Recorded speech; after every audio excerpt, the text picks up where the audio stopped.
সন্তান সন্ততি সম্পদ কোনো কাজে লাগবে না কিয়ামতের মাঠে।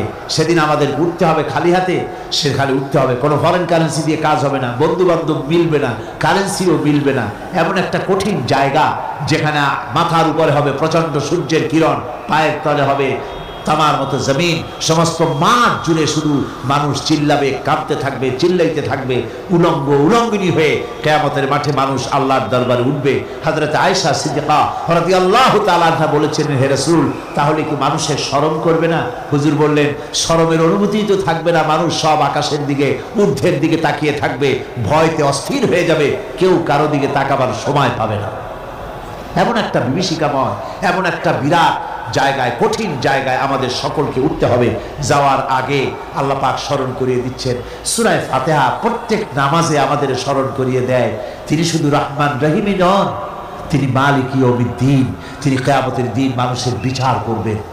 সে বিচারের মধ্যে পক্ষপাতিত্ব থাকবে না, সে বিচারটা বড় কঠিন হবে।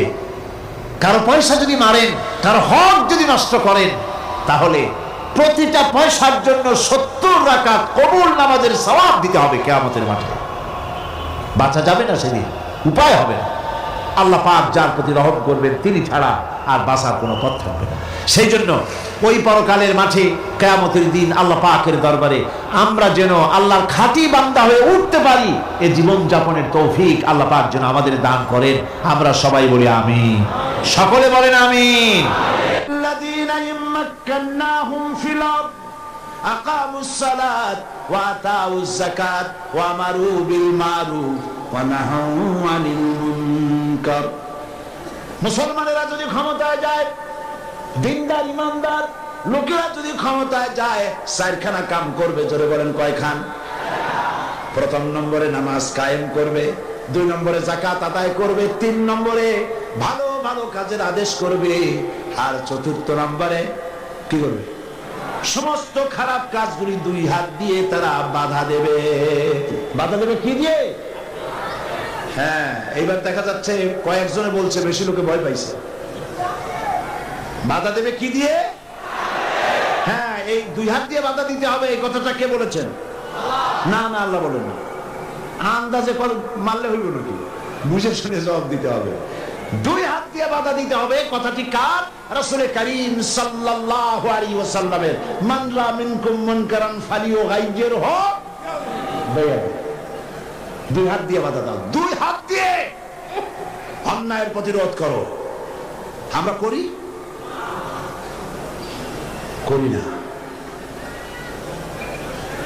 এই সরকারের আমলে সিনেমার যত ন্যাংটা ছবি রাস্তায় রাস্তায় টানানো, আমি জিজ্ঞেস করতে চাই, এত নোংরা ছবি বাংলার ইতিহাসে কোনদিন টানানো হয়েছে কিনা?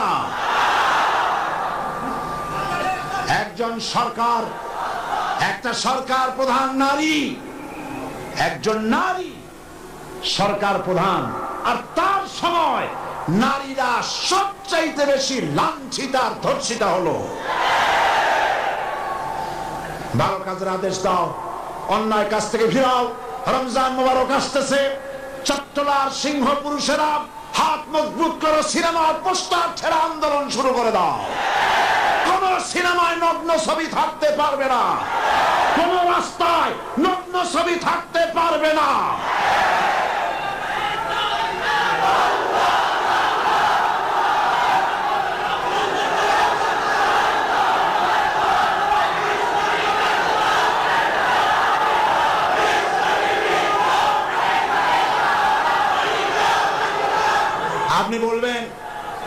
আপনি বলবেন জনগণকে ভালো হওয়ার জন্য, চরিত্রবান হওয়ার জন্য। ছেলেরা চরিত্রবান থাকবে কেমনে? রাত 2টোর পরে ডিশ এন্টিনার মাধ্যমে নীল ছবি প্রদর্শিত হয়, ডিশ এন্টিনা দিয়ে। এই ডিশ এন্টিনার এই পারমিশন কে দিল?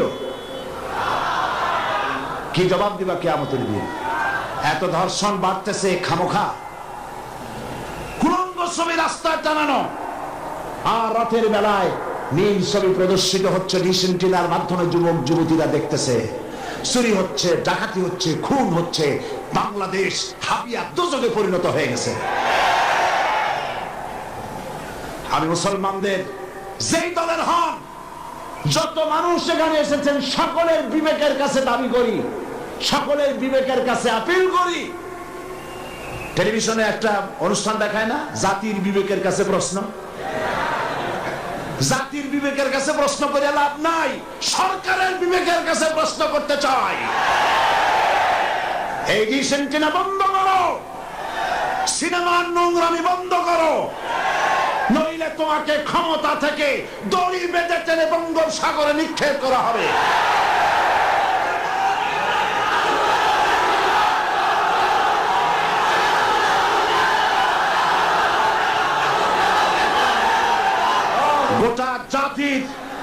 গোটা জাতির চরিত্র নষ্ট করা হচ্ছে। আপনারা যদি ঘুমায় থাকেন, জাতিকে বলছি, যেই দল করেন, আপনি যদি ঘুমায় থাকেন, আপনার ঘরের ভিতরে আপনার সন্তান ধর্ষক হবে, আপনার মেয়ে নষ্ট হবে, ভ্রষ্ট হবে। গোটা জাতি ইউরোপ আমেরিকার চাইতে নোংরামি, নষ্টামি, ভ্রষ্টতার ভিতরে ডুবে যাবে গোটা দেশ। এখনো সময় এসেছে, রুখে দাঁড়াও, রুখে দাঁড়াও। ঈমান বাঁচাবার লক্ষ্যে, দেশ বাঁচাবার লক্ষ্যে। ও আমার জাতি, ফিরে এসো, ঈমানের বলে বলিয়ান হও। ইন্না কায়দা শায়তানি কানা দাঈফা। শয়তানের চক্রান্ত আসলেই দুর্বল। বাড়িওয়ালার শক্তি বেশি না চোরের শক্তি বেশি? আপনারা বাড়িওয়ালা। অন্যায় কাজের প্রতিরোধ, ভালো কাজের আদেশ, এই কাজটা রাসূলুল্লাহ করেছিলেন। আপনারা দেখেন, আমাদের দেশে মসজিদেও লোক ভরা, সিনেমা হলে কি মানুষের খুব দুঃখ নাকি? বরং সামনে লেখা থাকে হাউসফুল, লোক ভর্তি। মাহফিলেও লোক ভর্তি, গান বাজনাও লোক ভর্তি। আমি এই দৃষ্টান্তটা এইভাবে দেই যে একটা খাল উত্তর দক্ষিণে প্রবাহিত, ওই খালে অনেক মাছ আছে। মাছ ধরার জন্য এলাকাবাসীরা খালের মধ্যে নেমে গেল। তারপরে উত্তর দিকের পানি বালতি ভরিয়া দক্ষিণ দিকে ফালাইতে লাগলো বহু মানুষ। এইভাবে পানি ফালাইতে ফালাইতে সন্ধ্যা হয়ে গেছে। মাছ ধরার জন্য পিছনে তাকাইছে, তাকায় দেখে সামনেও যত পানি, পিছনেও তত পানি। মেহনত বরবাদ, গুনাহ লাজিম। এখন এই অবস্থা হলো কেন বলেন তো বুদ্ধি করে? সুবহানাল্লাহ, সকলেই সচেতন, বুঝে ফেলাইছেন। বাঁধ না দিয়া সমানে পানি ফেলাইছে। আজকে যদি একটা আদর্শিক বাঁধ আমাদের থাকতো, তাহলে মসজিদ ভরা আর সিনেমা ভরা এইটা হইতো না। আদর্শিক বাঁধ হলো ইসলামী রাষ্ট্র। ইসলামী রাষ্ট্র যদি হতো, তাহলে সিনেমার ছেলেরা, সিনেমা যারা দেখে, ওরা ভালো হয়ে হয়ে মসজিদে ঢুকতো। আর মসজিদের মানুষ কোন রকম সিনেমায় যেত না। যত খারাপ ভালো হতো, যত খারাপ তত ভালো হতো। হতে হতে উত্তর দিকে তাকায় দেখা যেত খারাপ একটাও নাই, সব ভালো হয়ে গেছে। রাসূলুল্লাহ এটাই করেছে, আল্লাহর নবীরা এটাই করেছিলেন। এবং এই পদ্ধতি দিয়ে ওই আমরুহুম বিল মারুফ ওয়া ইয়ানহাহুম আনিল মুনকার, ভালো কাজের আদেশ করতেন, অন্যায় কাজ থেকে দুই হাতে ফিরে হাত দিয়ে বাধা দিতেন। ফিরতে হবে। আজকে এই কাজটি করার পর রাসূল করিম সাল্লাল্লাহু আলাইহি সাল্লাম তার যুগে 10 বছর এটার উপরে শাসন করলেন। আল্লাহ পাক বলেছেন, এই কাজটা করলেই তোমরা মুক্তি পাবে, কল্যাণ পাবে। এই কি কাজ? ভালো কাজের আদেশ, অন্যায় কাজের নিষেধ। এই কাজটা করলেই তোমরা কি পাবে? কল্যাণ পাবে। তোমাদের রাষ্ট্র কল্যাণ রাষ্ট্রে পরিণত হয়ে যাবে। ওয়াদা কার? এবার দেখেন, 10টি বছর নবীজি রাষ্ট্র পরিচালনা করার পর ইন্তেকাল করলেন। হযরত আবু বকর রাদিয়াল্লাহু তাআলা আনহু তিনি আজ রাষ্ট্রপ্রধান হয়েছেন। হযরত আবু বকর রাষ্ট্রপ্রধান হয়ে হযরত ওমর রাদিয়াল্লাহু তাআলা আনহুকে তিনি বিচারক বানালেন। হযরত আবু বকর হচ্ছেন রাষ্ট্রপ্রধান, হযরত ওমর হলেন কি? বিচারক। 1 বছর পূর্ণ হয়ে গেছে। ঐতিহাসিকরা লিখছেন লক্ষ্য করুন, আমারু বিল মারুফ নাহি আনিল মুনকারের সুফল লক্ষ্য করুন। হযরত ওমর 1 বছর বিচারালয় দায়িত্ব পালন করলেন জাস্টিস হিসেবে। ফামাকাসামান ফালাম ইয়াখতাসিম ইলাইহি ইসনান। ঐতিহাসিকরা লিখছেন 1 বছর পূর্ণ হয়ে গেল, হযরত ওমরের আদালতে 2 জন লোক এমন আসলো না যে একজন আরেকজনের বিরুদ্ধে কোনো মামলা দায়ের করেছে। সুবহানাল্লাহ কইতে ইচ্ছে করে না? এমন একটা লোক এসে একটা মামলা দায়ের করে নাই। পৃথিবীতে কি কোনো দৃষ্টান্ত আছে যে 1 বছরের মধ্যে কোনো মামলা দায়ের হয় না? হযরত ওমর আবু বকর রাদিয়াল্লাহু তাআলা আনহুর কাছে এসে বলছেন, মা হাজাতা বি ইনদা কওমিল মুমিনিনা ইয়া খলিফাত রাসূলুল্লাহ সাল্লাল্লাহু আলাইহি ওয়াসাল্লাম। হে রাসূলের খলিফা, এই কওমের জন্য বিচারপতির দরকারটা কি? তিনি জিজ্ঞেস করছেন, লিমাযা, কেন তুমি আমাকে এই প্রশ্ন করছো? তিনি শোনালেন যে আমার কাছে 1 বছর হয়ে গেল, একজন লোক এসে মামলা দায়ের করে নাই। হযরত আবু বকর বলছেন, এর কারণ হিসেবে তুমি কি মনে করো? কি কারণে তোমার কাছে কোনো বিচার আসলো না, একটা মামলাও দায়ের হলো না 1 বছরে? কারণটা কি? এবার শোনেন, কারণ বলছেন। কে বলতেছেন কারণটা? ওমর ফারুক রাদিয়াল্লাহু তাআলা আনহু কারণ বলছেন। কারণ কি? তিনি বলছেন, ও আমিরুল মুমিনিন, তুমি আমাকে এমন কওমের বিচারক বানিয়েছো যে কওমের দ্বীন হচ্ছে দীনুহুমুন নাসিহা, যেই কওমের দ্বীন হচ্ছে কল্যাণ কামনা করা। প্রত্যেক ব্যক্তি আরেকজনের কল্যাণ কামনা করে, কেউ শত্রুতা কামনা করে না। আজকে তা কি আমরা করি? আমি এক দল করি, আর এক দল সহ্য করি না। একজনে মিটিং করে, ওই জায়গায় আরেকজন মিটিং করে।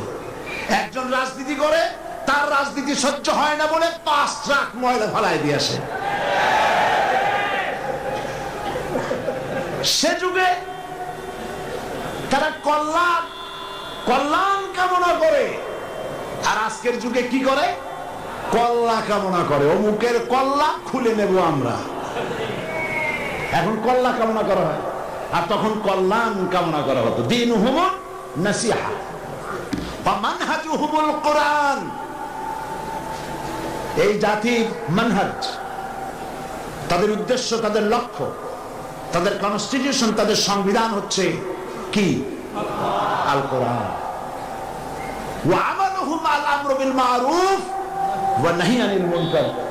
আর এই কওমের কাজ হচ্ছে আমল, তাদের কাজ হচ্ছে ভালো কাজের আদেশ করে বেড়ানো, আর যার সামনে অন্যায় হয় 2 হাতে বাধা দিয়ে অন্যায় ফিরায় দেয়। সুবহানাল্লাহ। ওয়া আমালুহুম আল আমরু বিল মারুফ ওয়া নাহি আনিল মুনকার। এখানেই শেষ নয়। ও আমিরুল মুমিনিন, আপনি আমাকে এমন এক কওমের বিচারক বানিয়েছেন যেই কওমের জনগণের অবস্থা কি জানেন? ওয়াইদা আহাদুহুম মারিদু আদুহু। এদের মধ্যে একজন যদি অসুস্থ হয়, অনেক মানুষ হাদিয়া, ফল, ফ্রুটস ইত্যাদি হাদিয়া নিয়ে তার কাছে গিয়ে হাজির হয়। ভাই কেমন আছেন? আল্লাহ আপনার ভালো করুক। হাতে মুখে হাত বুলায় দেয়, মাথায় হাত বুলায় দেয়। এই শুশ্রূষায় পারো না, ওষুধ ভালো হয়ে যায়।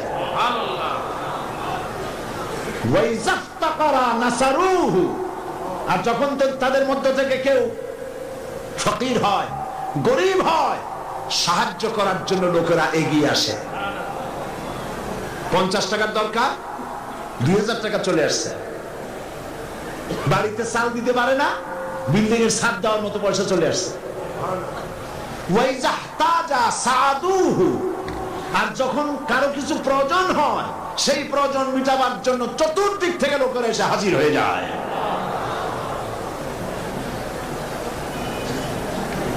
কুল্লু ওয়াহিদিন মিনহুম ইয়ারিফু হাদ্দাহু ফায়াকিফু ইনদাহু। এর প্রত্যেক ব্যক্তি তার নির্ধারিত সীমা চেনে। যেখানে আল্লাহ রাব্বুল আলামিন যে জিনিসকে হারাম করেছেন, ওই হারামের বর্ডারে গিয়ে দাঁড়ায় যায়, হারামকে ক্রস করে না। ফায়াকিফু ইনদাহু, সেখানে দাঁড়িয়ে যায়। ফাফিমা হুম ইয়াখতাসিমুনা ইলাইয়া ইয়া খলিফাতা রাসূলিল্লাহ সাল্লাল্লাহু আলাইহি ওয়াসাল্লাম। সুতরাং এই জাতির জন্য বিচারকের দরকারটা কি? খামোখা সারাদিন আমি বসে থাকি, বিচারকের কোনো দরকার নাই। আহারে সুবহানাল্লাহ বলতে পারলেন না? রাসূলুল্লাহ এই সমাজ তৈরি করেছিলেন। এই সমাজ জাতীয়তাবাদ, উগ্র জাতীয়তাবাদের মধ্য দিয়ে, সমাজতন্ত্রের মধ্য দিয়ে, ধর্ম নিরপেক্ষ মতবাদের মধ্য দিয়ে, আল্লাহর কসম এই সমাজের চেহারা আপনারা দেখতে পারবেন না। এই সমাজ যেটা রাসূলুল্লাহ করেছিলেন, সেই সমাজ যদি চান, এই সমাজ ভাঙতে হবে, নতুন সমাজ গড়তে হবে। দেন স্লোগান, এই সমাজ ভাঙতে হবে, নতুন সমাজ গড়তে হবে। এ সমাজকে ভেঙে দিয়ে, এই সমাজ ভেঙে দিয়ে নতুন যে সমাজ হবে, সেই সমাজ উগ্র জাতীয়তাবাদের সমাজ নয়, সমাজতন্ত্রের সমাজ নয়, ধর্ম নিরপেক্ষতাবাদের সমাজ অবশ্যই নয়। সেই সমাজ হবে আল্লাহ রাব্বুল আলামিনের দেওয়া, রাসূলের দেওয়া ইসলামী সমাজ। এই ধরনের একটি সমাজ কি আপনারা চান? এই ধরনের সমাজ কি চান? সেই ধরনের সমাজ প্রতিষ্ঠার জন্য কোরআনে কারীম বুঝতে হবে, রাসূলের প্রতি ঈমান মজবুত হতে হবে। রাসূল রাষ্ট্রপতি ছিলেন এবং তাম পৃথিবীতে তাকে দিয়ে আল্লাহ পাক রিসালাতের দায়িত্ব কমপ্লিট করে দিয়েছেন। এখন বলতে চাই, এই রাসূলের পরে আর কোন রাসূল আসবে না। এটা আকীদার ব্যাপার। কোন মুসলমান যদি এই আলোচনা থেকে নিজেকে বঞ্চিত করেন, তাহলে বলার কিছু নাই। এটি গুরুত্বপূর্ণ আলোচনা, খাতমে নবুয়ত।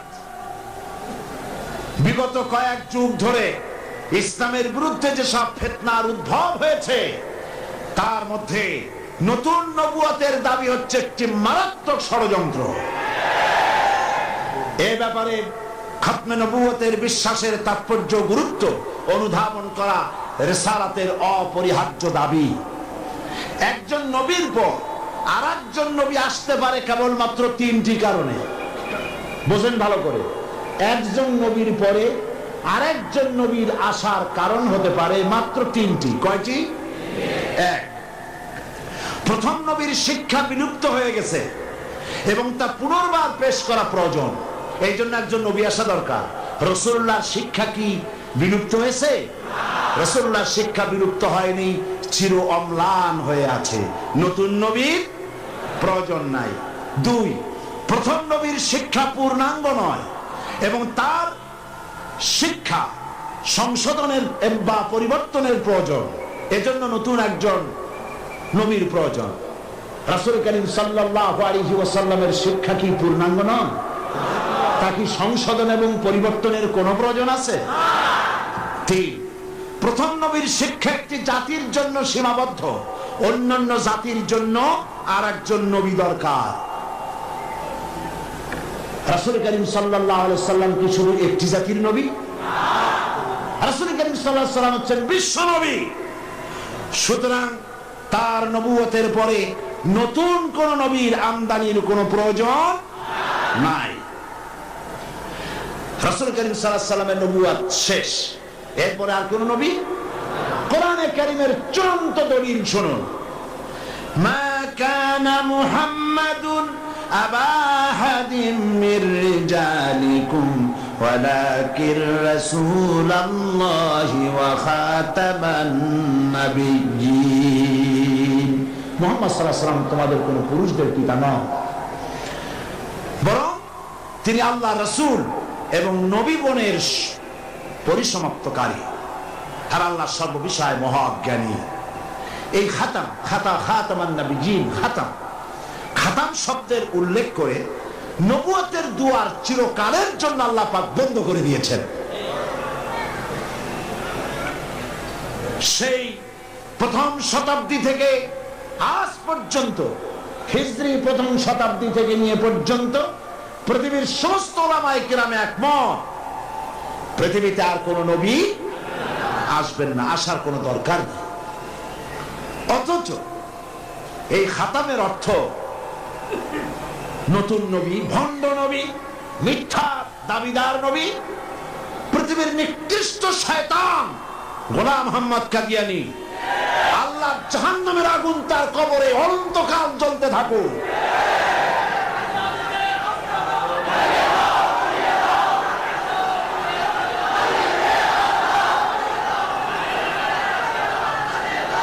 পবিত্র কোরআন মাজিদে খাতাম শব্দের অর্থকে সে বিকৃত করেছে। সে বলেছে খাতামুন নবিয়্যিন এর অর্থ হচ্ছে আফজালুন নবিয়্যিন, ওর বাপের মাথা। সে বলেছে আরো নবী আসতে পারে। আমি তার লেখা থেকে কোট করছি। গোলাম মোহাম্মদ কাদিয়ানী বলছে, ये बात बिल्कुल रोज रोशन की तरह साबित है कि हजरत सल्लल्लाहु अलैहि वसल्लम के बाद नबूवत का दरवाजा खुला है। दिवालोकेर मतो এটা সত্য যে মুহাম্মদ সাল্লাল্লাহু আলাইহি ওয়াসাল্লামের পরে নবুয়তের দরজা খোলা আছে। शारो बोलছে, उन्होंने यानी मुसलमानों ने यह समझ लिया है कि खुदा के खजाने खत्म हो गए। उनका ये समझना खुदा ताला की कदर की ही ना समझने की वजह से है, वरना एक नबी क्या, मैं तो कहता हूं कि हजारों नबी होंगे। शयतान কোথাকার? সে বলছে যারা বলে, অর্থাৎ মুসলমানেরা বলে আর কোন নবী আসবে না, এই কথা বলে তারা আল্লাহর ক্ষমতাকে সীমাবদ্ধ করতে চায়। আমি তো বলি এক নবী কেন, হাজার হাজার নবী আসতে পারে। তার বই আনোয়ারে খেলাফত 62 পৃষ্ঠা, সেখানে সে লিখছে, अगर मेरी गर्दान के दोनों तरफ तलवार भी रख दी जाए बाद और मुझे कहा जाए कि तुम ये कहो कि हजरत सल्लल्लाहु अलैहि वसल्लम के बाद कोई नबी नहीं आएगा, तो मैं उसे जरूर कहूंगा कि तू झूठा है, कज़्ज़ाब है, आपके बाद नबी आ सकते हैं और जरूर आ सकते हैं। সে বলছে আমার গর্দানের দুই দিকে যদি তরবারি ধরা হয় আর যদি বলা হয় যে নবী আর আসবে না মুহাম্মদ সাল্লাল্লাহু আলাইহি ওয়াসাল্লামের পরে, আমার গর্দান উড়ে যেতে পারে, তারপরে আমি বলবো মুহাম্মদ সাল্লাল্লাহু আলাইহি ওয়াসাল্লামের পরে আরো নবী আসতে পারে। এবার ধরুন গোলাম মোহাম্মদ কাদিয়ানী তার বইয়ের মধ্যে লিখছে, कुल मुसलमान जो हजरत मसीह मऊद की बायात में शामिल नहीं हुए, खा उन्होंने हजरत मसीह मऊद का नाम भी नहीं सुना, वो काफिर है और दायरा इस्लाम से खारिज है। গোলাম মোহাম্মদ কাদিয়ানী তার আয়নায়ে সাদাকাত বইয়ের মধ্যে লিখছেন যে গোলাম মোহাম্মদকে যারা নবী মানে না অথবা তার নাম যারা শোনে নাই তারাও কাফের। নাউযুবিল্লাহি মিন যালিক। এরপরে শারও লিখছে মুসলমানদের ছেলে মেয়েরাও কাফের। তার বই আনোয়ারে খেলাফত 93 পৃষ্ঠায় লিখছে, अगर किसी गैर अहमदी का छोटा बच्चा मर जाए तो उसका जनाजा क्यों नहीं पढ़ा जाए? वो तो मसीह मऊद का मुनकर नहीं। मैं ये सवाल करने वाले से पूछता हूं कि अगर ये बात दुरुस्त है तो फिर हिंदुओं और ईसाइयों के बच्चों का जनाजा क्यों नहीं पढ़ा जाता है? দেখছেন কত বড় উল্লুক। সে বলছে যে মুসলমানদের বাচ্চাদের জানাজা পড়া যাবে না কেন, প্রশ্ন করা হয়েছে তাকে। সে বলছে যে মুসলমানদের জানাজা কেন পড়বো, মুসলমানদের বাচ্চাদের জানাজা কেন পড়বো? হিন্দু এবং খ্রিস্টানদের বাচ্চাদের তো আমরা জানাজা পড়ি না, সুতরাং মুসলমানদের বাচ্চারাও যখন ঈসাইতে আমাদেরকে যখন মানে না, গোলাম মোহাম্মদকে নবী মানে না, সুতরাং সেও কাফের, তার জানাজা পড়া যাবে না। এইভাবে তার বইপত্রের মধ্যে অনেক কথা সে লিখেছে। এমনকি কথাও লিখেছে যে আমি স্বপ্নে দেখেছি আল্লাহ আমার সামনে এক যুবকের রূপ ধারণ করে এসেছেন, আর আমি এক যুবতী নারী হিসাবে তার সামনে দাঁড়ালাম। তিনি রাতে আমাকে ব্যবহার করলেন এবং তার দ্বারা আমি গর্ভবতী হয়ে আমি ঈসা মসিহে রূপান্তরিত হলাম। নাউযুবিল্লাহ। এই শয়তানের কবরে দোজখের আগুন জ্বলুক। ওকে যারা নবী বলে মানে তারা কাফের।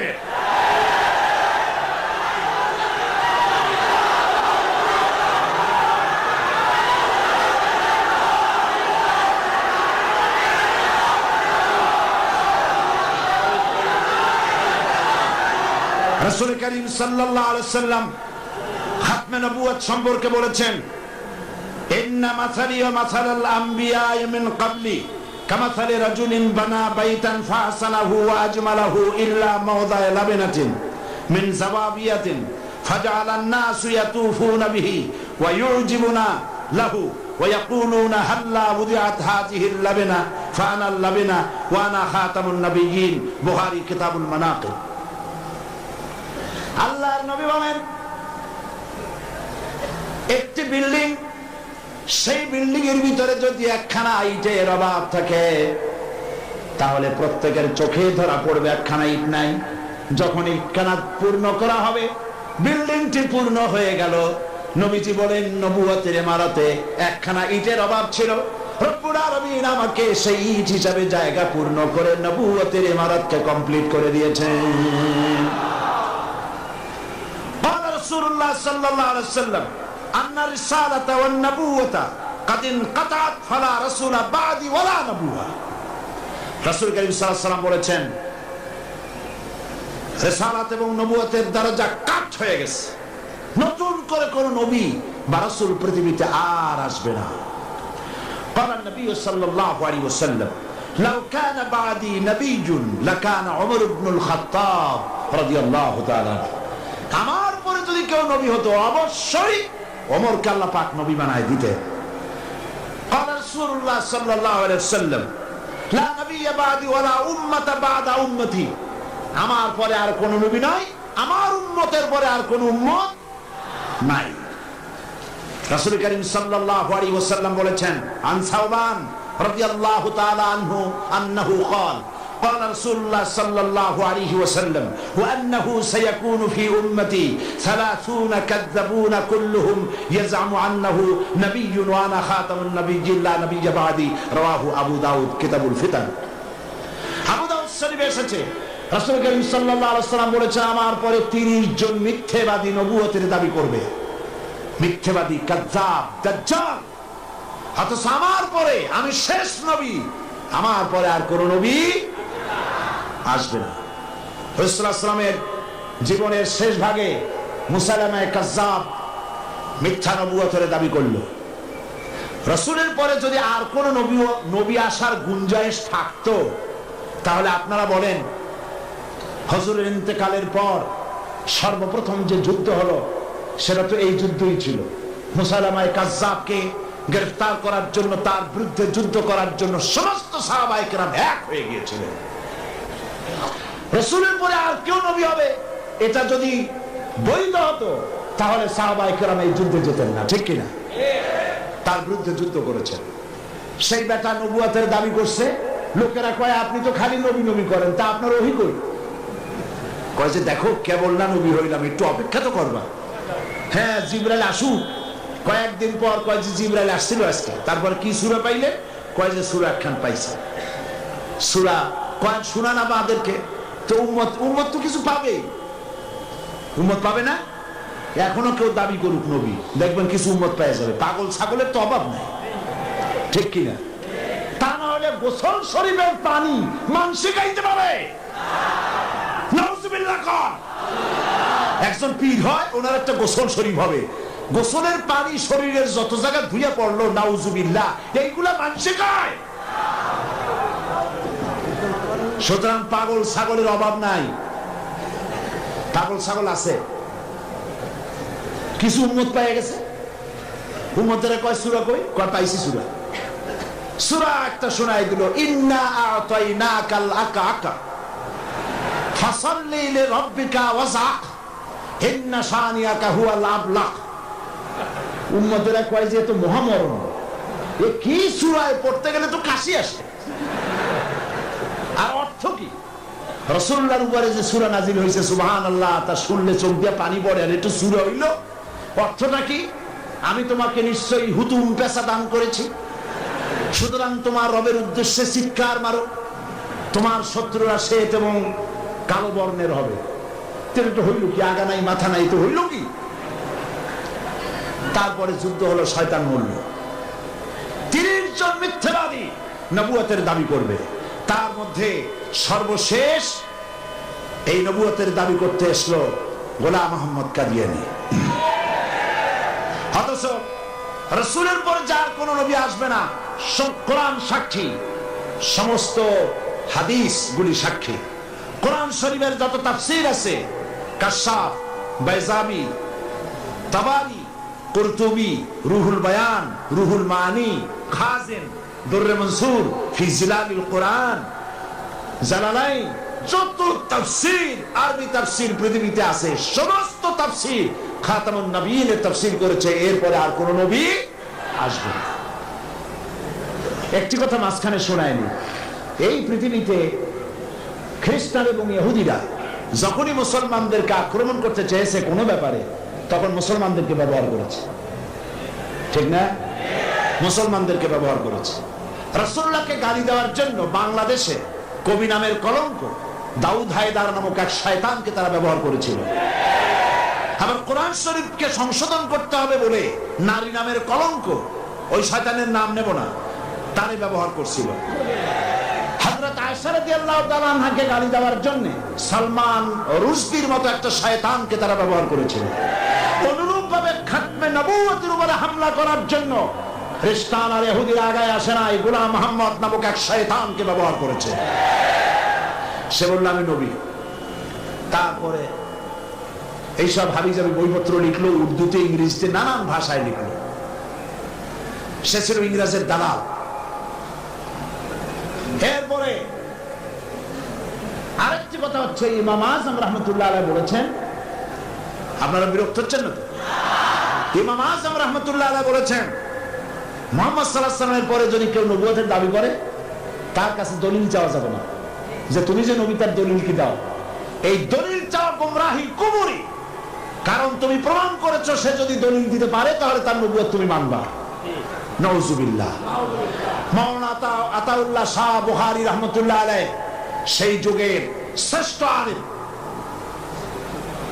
তিনি তার কাছে গিয়ে বলছেন, এ গোলাম, নবুয়তের দাবি করো, শক্তি পাও কই? কয় শক্তি দিছে আমার কোরআন শরীফ। কোথায় আছে? কয় কোরআন শরীফে আছে না, সূরা আস-সফের মধ্যে আমাকে বলা হয়েছে ঈসা আলাইহিস সালাম আমার ব্যাপারে বলেছেন, ইয়াতি মিন বাদ ইসমুহু আহমদ, আমার পরে একজন আসবেন তার নাম হবে আহমদ, আমি সেই আহমদ। মাওলানা বুখারী বললেন, ঈসা আলাইহিস সালাম যার কথা বলে গেছেন তার নাম আহমদ, আর তোর নাম হচ্ছে গোলাম আহমদ। তার অর্থ হচ্ছে ঈসা আলাইহিস সালাম যে আহমদের কথা বলেছেন সেই আহমদের তুই গোলাম। গোলাম আহমদ বলছে, এটা তো খুব মুশকিল হয়ে গেল। তাহলে আমি আমার নামের প্রথম শব্দ বাদ দিয়ে দিলাম, গোলাম বাদ দিলাম, আজ থেকে আহমদ হয়ে গেলাম। এখন কি করব? মাওলানা বলছেন, বহুত ঠিক, তোমার ফতোয়া দিয়ে আমি বলতে চাই, নামের প্রথম অংশ বাদ দেওয়া যদি জায়েজ হয়, তুমি যেমন বাদ দিছো আমারটাও বাদ দিলাম। আমার নাম আতা আল্লাহ, আমার নামের আতা বাদ দিলাম। আমার নামের আতা বাদ দিলে আমি আল্লাহ হই, আর আমি আল্লাহ হয়ে কই তোর মতো গাধারে আমি নবুয়ত দেই নাই। এরপর এই শয়তানের মউত হলো, উম্মতেরা তালাশ করে পায় না, 3 দিন খোঁজ নাই, নবী গেল কই? খুঁজতে খুঁজতে টয়লেটের মধ্যে দিয়ে গন্ধের জ্বালায় অস্থির, যাইয়া দেখে টয়লেটে যা থাকে খাইয়া পেট ফুলাইয়া শয়তান বইরে রইছে। নাউজুবিল্লাহ। এই গোলাম মুহাম্মদ কাদিয়ানী কাফের। আমি বুঝতে পারি না মানুষের কেন হুঁশ হয় না। দুনিয়ার কোন আলেম, কাদিয়ানী সম্প্রদায়ের মধ্যে কোন আলেম নাই, কোন আলেম নাই, একজন আলেমও নাই। এদেরকে খ্রিস্টানেরা পোষে, আর পোষে আমার দেশের সরকার। তা না হলে বলে, আমি সরকারকে বলতে চাই, তোমরা যদি মুহাম্মদ সাল্লাল্লাহু আলাইহি ওয়াসাল্লামকে শেষ নবী মানো, তাহলে গোলাম মুহাম্মদকে নন মুসলিম মাইনরিটি কাফের বলতে বাধা কোথায়? তার অর্থই হচ্ছে তোমরা সহনশীল, গোলাম মুহাম্মদ কাদিয়ানী আর কাদিয়ানীদের কাছ থেকে অর্থ পেয়ে, বৃত্ত পেয়ে তাদের প্রতি সহনশীল হয়েছ।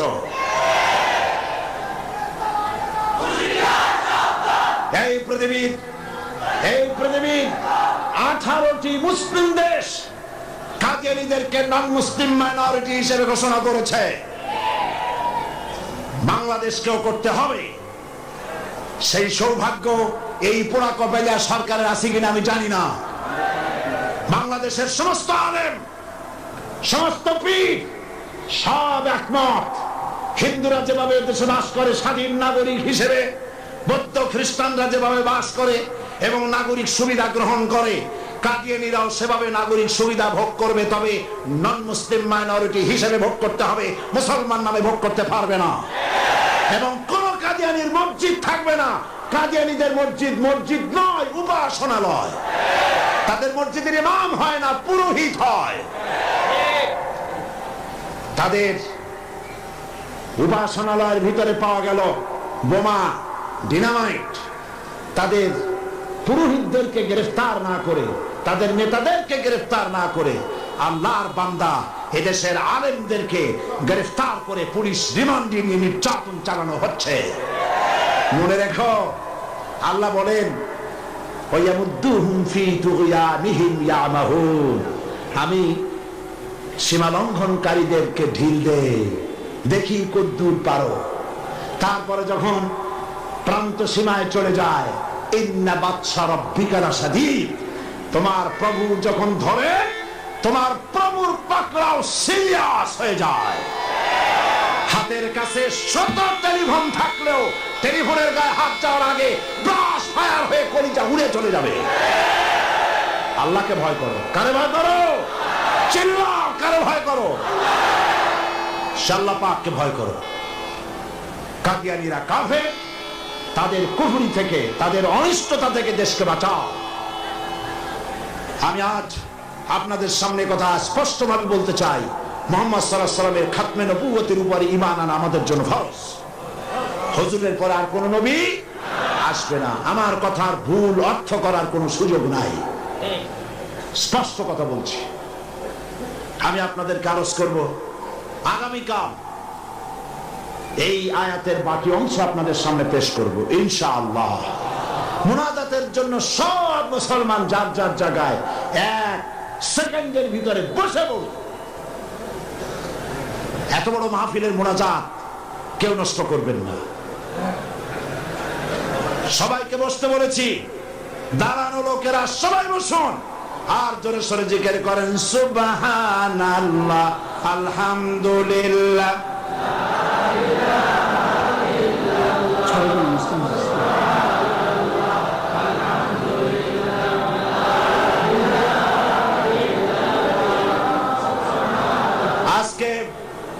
আজকে 6 জন মুসলিম ইসলাম কবুল করার জন্য এসেছেন।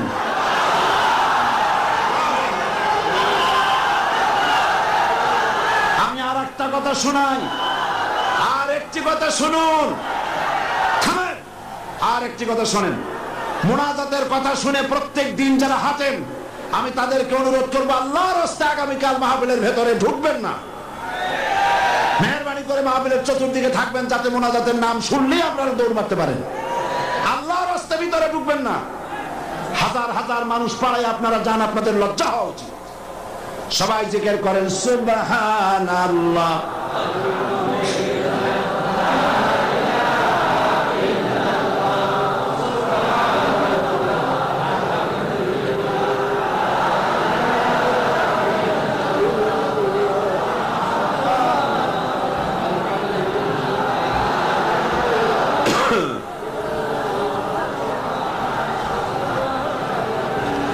আজকে যারা ইসলাম কবুল করবেন তারা হচ্ছেন সুনীল কান্তি দাস, পিতা Arjit Kanti Das, B block road, Chandgaon, Panchlaish.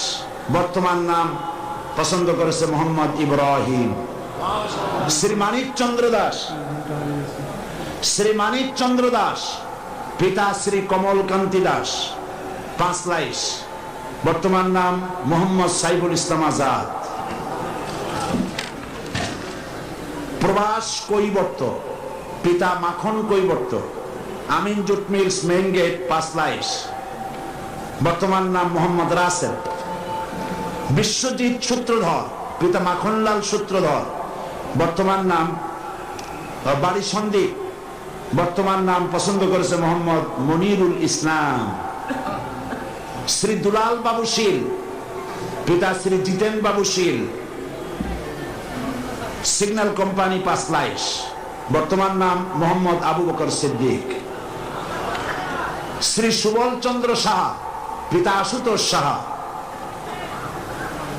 Khagrachari, ডাকঘর কুইসা কি গুইমরা, বর্তমান নাম পছন্দ করেছে মোহাম্মদ ওসমান গনি। আসুন হাত দাও, হাত দাও, সবাই সবাই হাত দাও, একটা একটা করে হাত দাও। হ্যাঁ হ্যাঁ, কাছে আসো একটু। লা ইলাহা ইল্লাল্লাহু মুহাম্মাদুর রাসূলুল্লাহ। আল্লাহ ছাড়া কোন ইলাহ নাই, মাবুদ নাই, উপাস্য নাই। মুহাম্মদ সাল্লাল্লাহু আলাইহি ওয়াসাল্লাম আল্লাহর রাসূল। আশহাদু আন লা ইলাহা ইল্লাল্লাহু ওয়াহদাহু লা শারীকা লাহু ওয়া আশহাদু আন্না মুহাম্মাদান আবদুহু ওয়া রাসূলুহু। আমি সাক্ষ্য দিচ্ছি আল্লাহ ছাড়া কোন ইলাহ নাই, মাবুদ নাই, উপাস্য নাই। তিনি এক, তিনি একক, তার কোনো অংশীদার নাই। আমি আরো সাক্ষ্য দিচ্ছি মুহাম্মদ সাল্লাল্লাহু আলাইহি ওয়াসাল্লাম আল্লাহর বান্দা এবং তার প্রেরিত রাসূল। এদিকে ফিরে সকলকে বলো আসসালামু আলাইকুম। আল্লাহর এই বান্দাগুলি দাঁড়ায় থাকো। আল্লাহর এই বান্দাগুলি 6 জন বান্দা মুশরিক ছিলেন। এখন আমাদের তাওহীদ পন্থী কি? তারা আমাদের কি? তারা আমাদের ভাই। এখন তারা মাসুম, তারা বেগুনাহ। এই লক্ষ লক্ষ মুসলমানদের পক্ষ থেকে আমি তাদেরকে আলিঙ্গন করে ইসলামে স্বাগত জানাচ্ছি।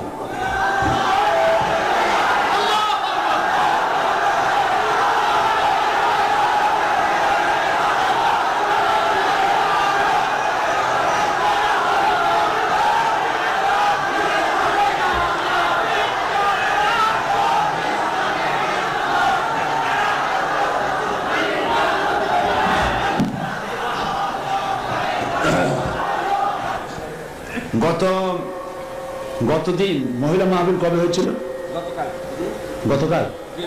গতকাল মহিলা মাহফিলে এক বোন প্রশ্ন করেছিলেন যে বিন বাজ, আব্দুল্লাহ বিন বাজ, যিনি ইন্তেকাল করেছেন, সৌদি আরবের গ্রান্ড মুফতি এবং বর্তমান বিশ্বের শ্রেষ্ঠ আলেম, নওয়ারাল্লাহু মারকাদাহু ওয়া জাআলাল জান্নাতা মাসওয়াহু। আল্লাহ তাকে জান্নাতুল ফেরদাউসের মেহমান বানিয়ে নেন। অনেক বড় আলেম, উঁচু পায়ার আলেম। তো সে বোন প্রশ্ন করেছেন যে তার এক কিতাব পড়েছেন তিনি, সেখানে লেখা আছে যে নামাজে নিয়ত করতে হবে না। নিয়ত যেভাবে পড়া হয় এইভাবে মুখে নিয়ত পড়া লাগবে না। এটা ঠিক কিনা আমার কাছে প্রশ্ন করেছে। আমি প্রশ্নের জবাবে বলেছি যে বিন বাজ সারা পৃথিবীতে স্বীকৃত শ্রেষ্ঠ আলেম, সমস্ত ওলামা মহলের কাছে তাকে ওস্তাজুল ওলামা বলা হয়, ওস্তাজুল আসাতিজা বলা হয়। সুতরাং তিনি ভুল লেখেননি। আরবিতে যেভাবে আমাদের দেশে নিয়ত পড়া হয়, নওয়াইতু আন উসাল্লি লিল্লাহি তাআলা রাকাতায় সালাতিল, এই যে নিয়তটা আরবিতে আমরা পড়ি, এইভাবে হুজুর সাল্লাল্লাহু আলাইহি ওয়াসাল্লাম পড়েন নাই, সাহাবায়ে কেরাম এরকম পড়েন নাই। সুতরাং মনে মনে নিয়ত করা, নামাজের জন্য নিয়ত করা, সেটা যে ভাষাই হোক এটা চলতে পারে, মুখে ওইভাবে উচ্চারণ করা প্রয়োজন নেই। এই কথাটা বলায় একজন আমাকে লিখেছেন যে এটা নাকি আজকে টক অফ দ্য টাউন, সারা একেবারে শহরে এটাই হয়েছে যে নামাজের নাকি নিয়ত করা লাগবে না, কোনো জিনিসের নাকি নিয়তই দরকার নেই। মানুষ শোনে একটা, বুঝে আর একটা, বলে আর একটা।